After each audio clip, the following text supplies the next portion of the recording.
Alki that people know today that were around when you were a kid, obviously. Sure. One of them's the lighthouse. Did you ever go to the lighthouse?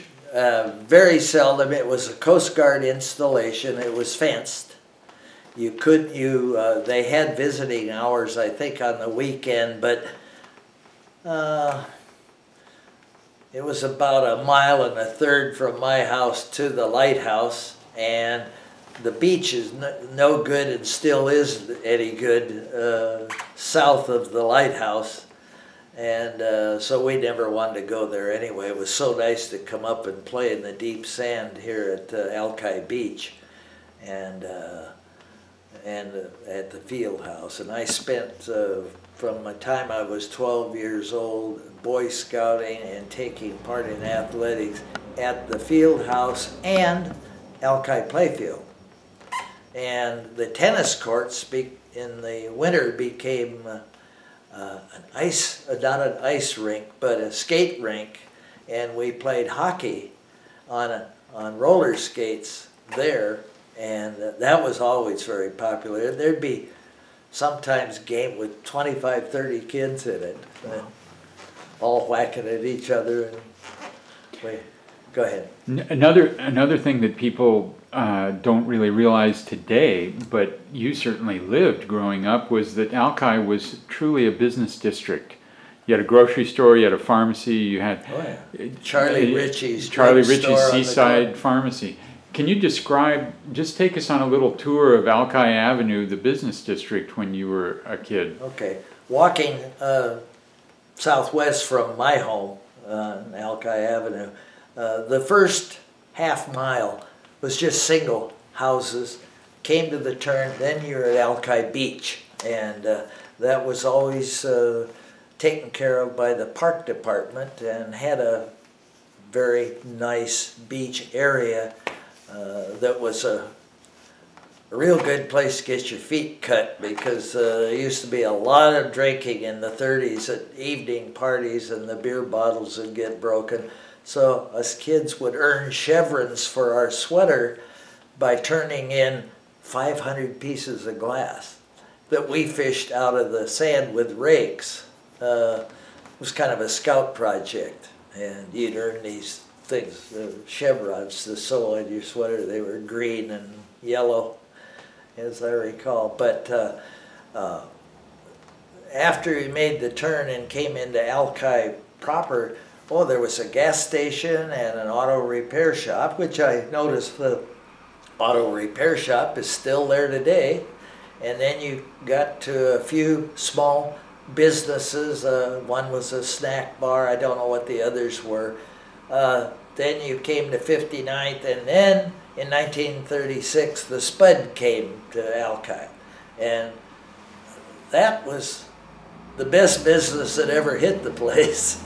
And my sister and I went up there on opening day, and about 4 o'clock in the afternoon when we were there, the owner, one of the Alger brothers, took a thumbtack and he tacked a $1 bill over the door, and everybody, what's he doing? And well, that was the first dollar he ever took in there. It was later put into a frame, and I understand it disappeared maybe more times than once. But we hung out there because the fish and chips were, I don't know, 15 to 20 cents, and were just as good, or if not better, than today. And so kids could afford it. We earned money by doing the neighbors' lawns and projects. There weren't many ways. There was not enough business going up here. Charlie Ritchie's drugstore on the corner of 61st and Alki Avenue was the hub, and the streetcar stopped right alongside of his building in front, and that was the end of the line. The streetcar went by his house and went up and came back out onto Alki Avenue and stopped in front of Ritchie's. And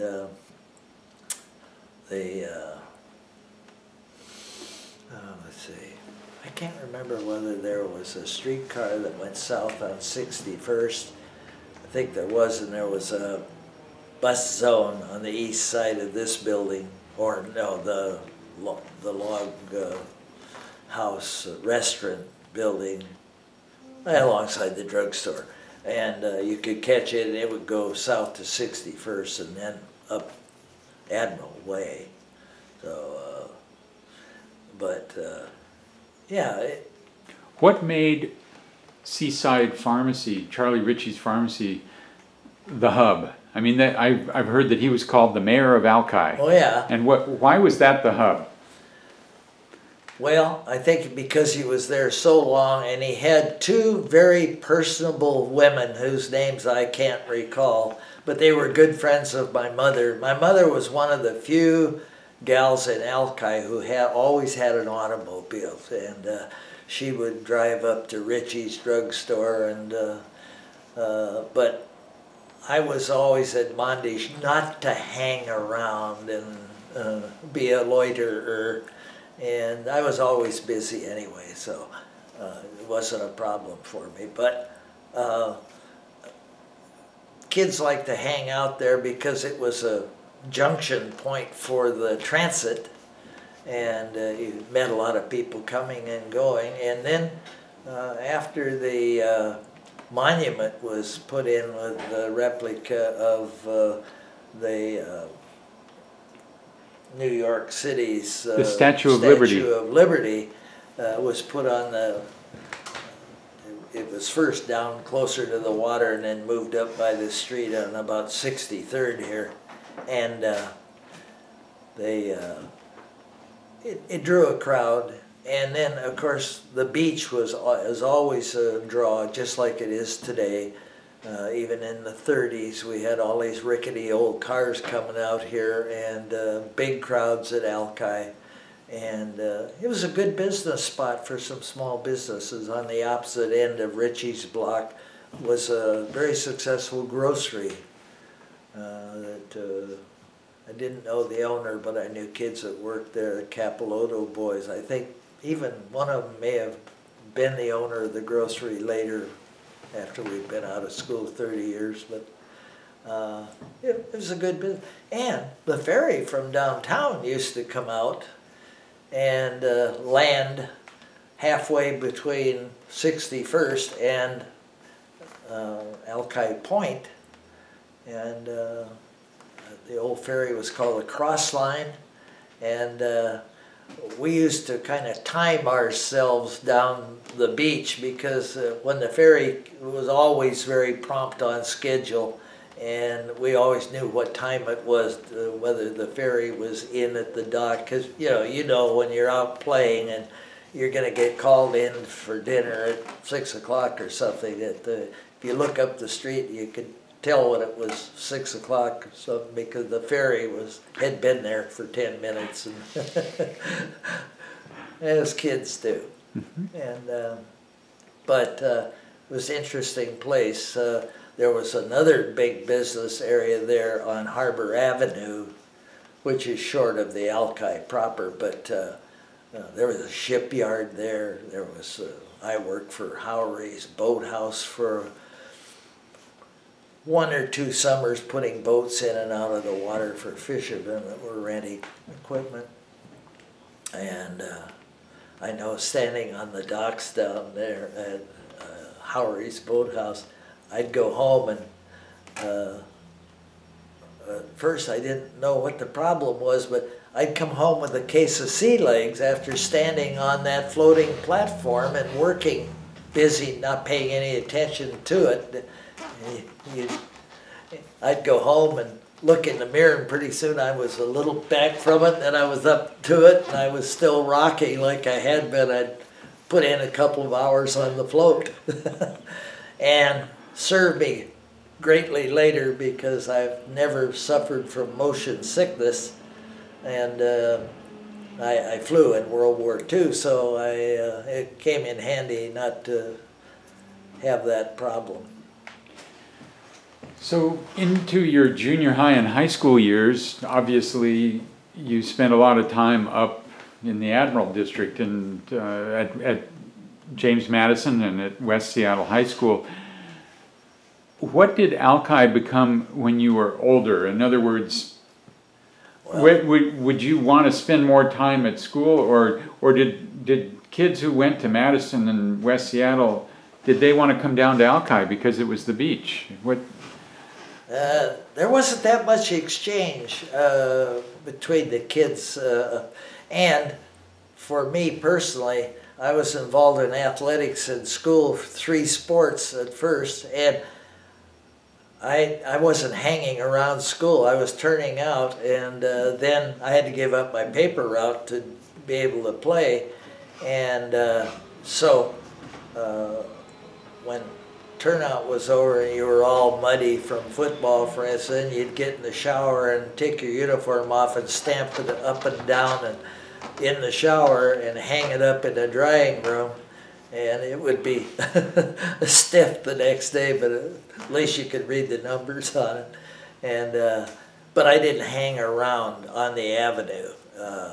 Today, I know the only place you'll see kids hanging out is around the schools and stuff when they let out, and we didn't have that. Most kids, our folks were not well enough off to give us money, so we almost all worked at crazy kind of job. A lot of it just, I painted neighbors' homes, I built fences for them and everything else, and just to keep busy. And then my mother's friends would sell my services to somebody, and I'd paint their home for $50, paint the whole thing. $50. So kids were a good source of labor at the time. Everything was so inexpensive. Gasoline was 17 cents a gallon at times when they'd have a price war. And I had a 29 Chevrolet as my first car. And I had an ashtray, and I put a donations appreciated or something sign on the front of it. When I'd pick kids up going back and forth to school, they'd get in and take the loose change out of their pocket. It might be 7 cents, and they'd just throw it in the ashtray. Well, 7 cents with a half a gallon of gas. And you could go 10 miles. Well, no, you never got 20 miles to the gallon. The car never did get any better than 12 miles to the gallon. But at any rate, we ran our cars on a shoestring, those of us that had them, and bought used tires, throwaways from the garages that you pulled into, and the guy would sell you this 2 tires for $1.50.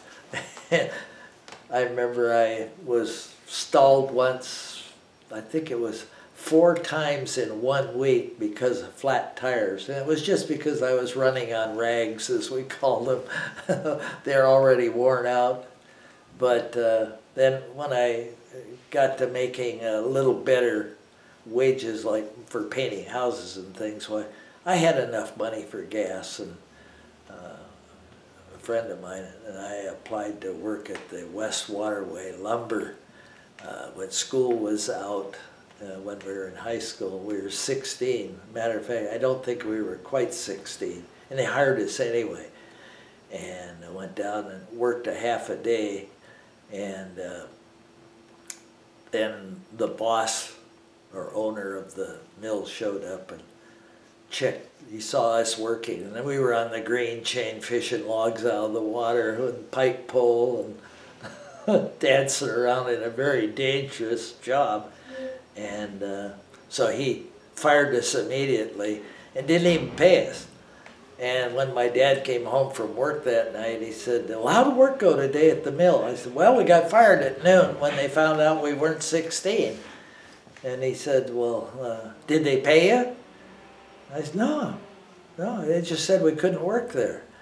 Well, we'll see about that. So the next morning he got on the phone and called the, if you guys wanted to get in trouble, I just refused to pay these kids their half a day's wages that they earned.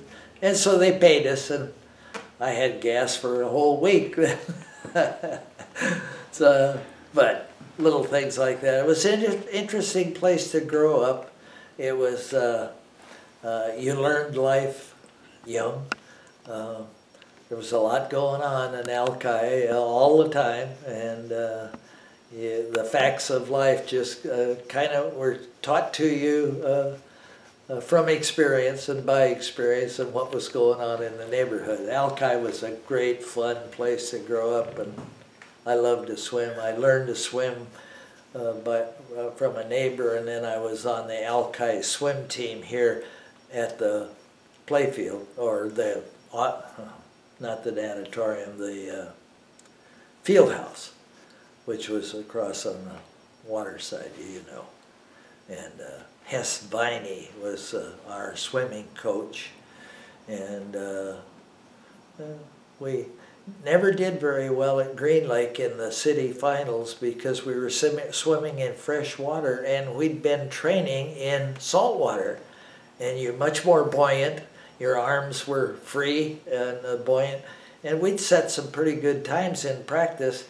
And when they jumped off the floats at Green Lake in the city finals, they'd come up and all you'd see were the other kids' feet. They'd gone ahead, and they were used to swimming lower in the water and did better than we did. So, but it was great fun and good growing up. And fortunately for me, or unfortunately for the whole world, World War II started when we were in high school, and so we had no employment problems. We just went out of high school, and I went to 1 quarter at the University of Washington in the summer of '42, and then joined the Army in September and got qualified in the Air Force to go to cadet training and become a pilot. And so it was a good experience for me, and I was lucky enough to go to Europe and fly 33 missions and not get shot down, and came close, but so. Your son